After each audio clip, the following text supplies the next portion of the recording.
to our podcast. Today we're joined Ms. Annie Ifill, who is the project director for the Healthier Glade Foundation. So, how are you today? I'm good. How are you guys? Living life. I'm excellent. Yeah, I see class of 22. So we're in countdown mode. Yes. Okay, I understand. 22 more days. Okay, so we're going to start off with the question that, we ask everyone, what's it like being a project director for the foundation? Whew, that's a loaded question. Well, first of all, thank you for inviting me to come. In the role that I play, I work directly with the residents in the community. If there's some things that need to be addressed, I'm usually the one and it's around behavioral health or mental health awareness. I'm usually the one to try to get involved and intervene. And this is very personal to me because I am from the Glades. I was born and raised in Belle, Glade. I graduated from Glade Central Community High School. I can't get more real than that. And so this gives me an opportunity to really come back home and give back. What are the upcoming plans for the Glades? So for those who don't know, this year Pahokee is celebrating 100 years. So they are the first of the three big cities that are celebrating their centennial. The city of Belle Glade will be celebrating theirs in 2028, and South Bay will be in 2021. So with Pahokee being the first city to celebrate 100 years along with Riviera Beach, I've been working with the city leadership as well as the residents to try to help them plan activities to give back to the residents of the community. So in March, the city of Pahokee held this Centennial Day at the marina, where there was a lot of activities for the residents and the kids. So what they decided to do, they're extending their celebration. And what they're going to be doing is they're going to be doing Cinco de Mayo, which is this Saturday, at the marina. Then in June, they're going to be Juneteenth. Then they're going to have the 4th of July celebration. And then there'll be continuing activities leading up to the end of the year, where they're going to have another event where they're going to have a toy drive and a Christmas holiday party. So.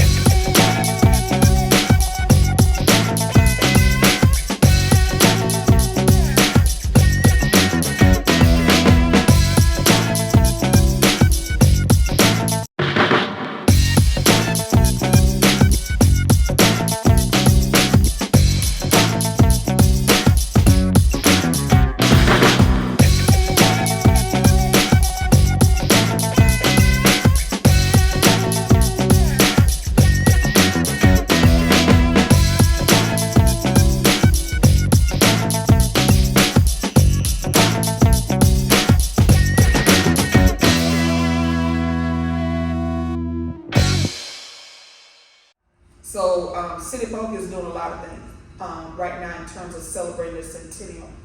In South Bay, I've been working with a group of residents who had some concerns about how the kids walk to and from school, because as you know, Rosenwald is the only school in that community. So many of the kids either walk to school, ride a bike to school, or they catch a ride to school.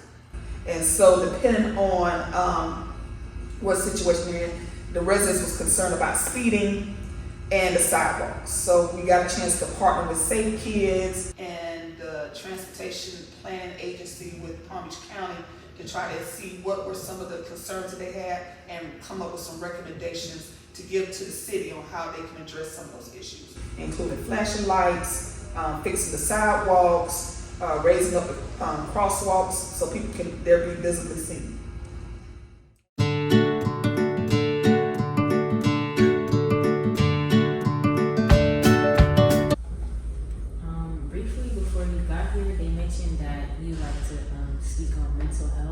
So I wanted to ask you, do you believe mental health is a chronic disorder? I would say this. In our communities, we don't talk about mental health enough because we always see it as a stick, something negative. But I think what has happened is COVID has exposed that we are all vulnerable to some type of mental distress. Can it be chronic? Yes. There are some situations where you could have someone that suffers from chronic anxiety, depression, mood disorders. You have conditions that affect those at a young age, and then some that affects later on in life. I'm a social worker by profession, so I know that mental health is real, and if you don't address it, it festers. So, like for example, you're not gonna have a happy day every day. You're gonna have your good days and you're gonna have your bad days. Now, what happens is if your bad days are lasting longer than your good days, then you know what, something ain't right. We may need to look at it a little differently, or we may need to get checked out. And if you don't have a strong core that helps you navigate through those things, it can affect you in a lot of ways. It makes you feel like hopeless sometimes. It'll make you feel like life is not worth living. We're starting to see more and more kids now starting to talk more about ending their life when they have so much to look forward to. I'm not sure, y'all may have had friends that may have talked about wanting to end their life. This is real. COVID allowed us an opportunity to really start talking about it, because before we would not talk about this in our community. At all. We would not talk about it. Okay, do you believe that mental health, problems with mental health can be solved strictly through pills and medicine? Oh, no. No. So, here's the thing. There are situations where you have a chemical imbalance that sometimes medications can help. But here's the thing. Medications only deal with the physiology of it. It doesn't deal with the emotion piece. Pills can't fix that. You need to talk that out. You need to process how seeing that happen affected you.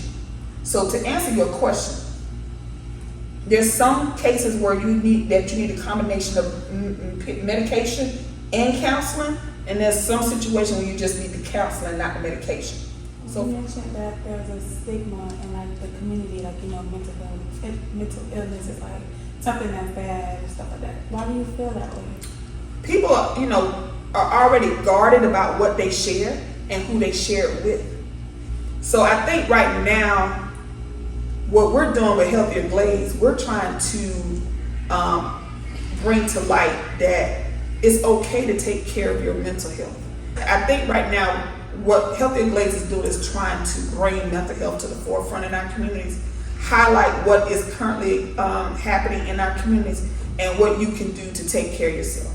That goes from how you eat, how you exercise, how you interact with people, how you build those relationships, those support relationships. So. What would be a few tips for other people that has relatives, parents that die? What would be a few tips from COVID? I would say this, the one thing that I did and I would tell folks not to do is utilize your support system. Don't push them away. So if you're able, what I would say is if you're going through something, don't shut people out. If you're involved in the church, utilize the church as your support. If you have family members that who understand what you're going through, allow them to help you out. That I would say to answer that, each person deals with grief differently. You want to come up with a way to how you want to honor that loved one. Some people do like a memorial in their house. Some people do a celebration every year. It all depends on that person. So you will have to find what works for you. What may work for me may not work for you.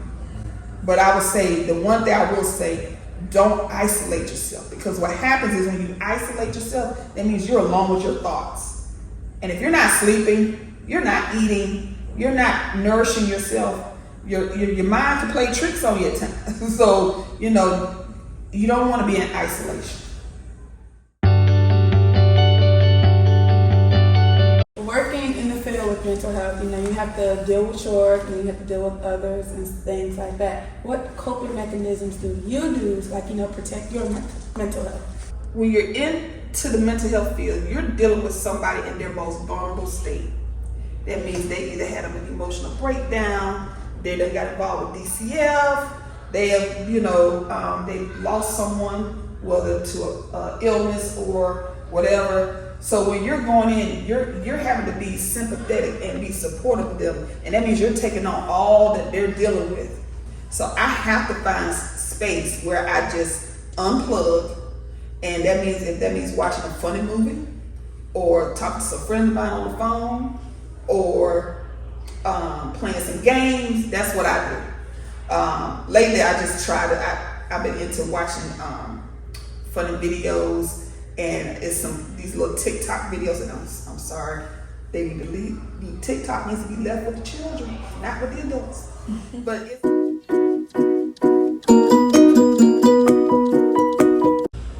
So for anyone wanting to take the path of a social worker or a therapist, what tips would you give them? I would say this: one, as a social worker, you are like an advocate. You are an advocate for those who don't have a voice. So think of it as a way as when you're trying to access resources, it can be very intimidating. And you're already going to feel like you don't know what you're doing. So being that social worker, you can provide that support to that person. Number two, if you're able to go the track of providing counseling services, particularly for Black and brown communities, this is a wonderful economic opportunity because there's not that many of us. So if you wanted to start your own private practice, you can, and probably do well. You will get referrals for you to provide those services. So there's that path. You could also, as a social worker, work in the criminal justice system, trying to help particularly our youth offenders and our adults navigate through the system as well. Particularly when they get released from prison. They're going to need that support in terms of how they're going to navigate from being in prison to being back out in the community. If you're dealing with someone who's going through the dependency system because they got involved with DCF, you can help that family reunite with their child and teach them the skills on how to be a better parent than they were before. So you have those options. It's not like being a teacher. You're not in a classroom all day. But, depending on the situation that's happening with that family or that person, you could be with them almost 8 hours if need be, depending on helping them what they need to do. But, you're going to have to find that balance.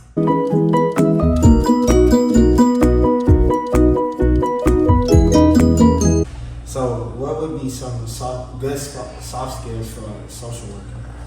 You have to have excellent documentation skills.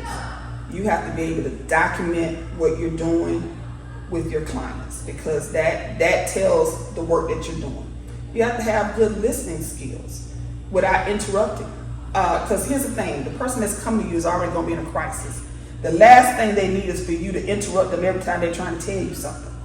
So you got to have good listening skills. You got to show empathy. You have to let folks know that you care, because they're exposing themselves in their most vulnerable places. And if they don't feel that you're genuine and you really care about what they're going through, they're not going to work with you. They're not going to respond to you. So I would say those soft skills would be listening, being empathetic, make sure you document your actions that you're doing with your clients. Make sure you advocate. Be that cheerleader for that person. Because for many of them, they don't have their own cheerleaders. Nobody rooting for them. Make sure you got a good, reliable car, because you'll be traveling to different places. You'll be doing home visits. And, some people don't feel comfortable going to people's homes. But sometimes the best work happens in their natural habitat. So for someone who doesn't have healthcare, how do they approach you with their situation?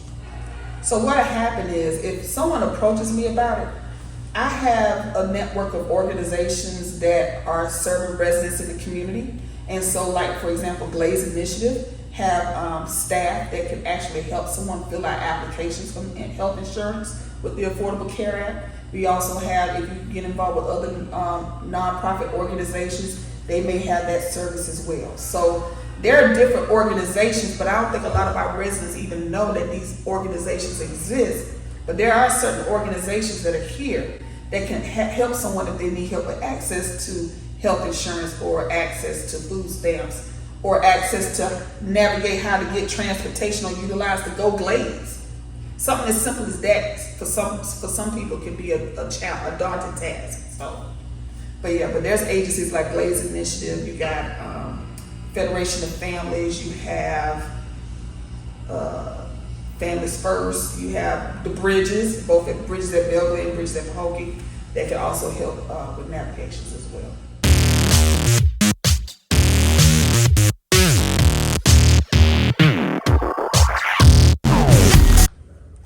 And now on to this or that. So let's see. Since you said you like TikTok so much, I'm gonna say TikTok or Facebook. I would still say Facebook. That's more my speed. Even though I like the videos, but I'm just gonna stick with Facebook right now. Glade Central or Pahokee? You asking me that question? I'm sorry. Glade Central. So for Mukbo, you have Glade Central every year. Oh yeah.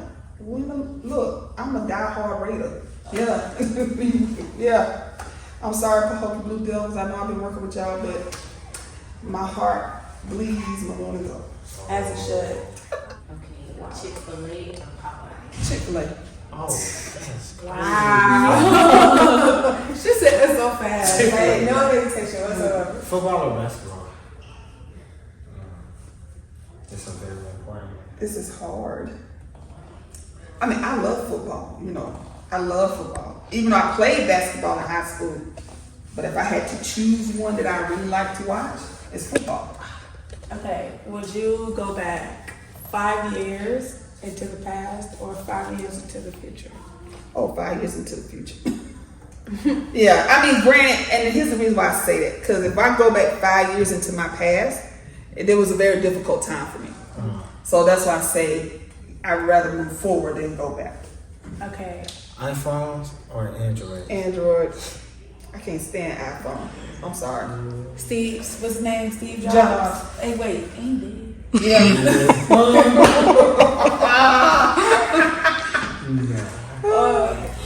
Thank you so much for tuning in to our new video with Miss Annie Ifill.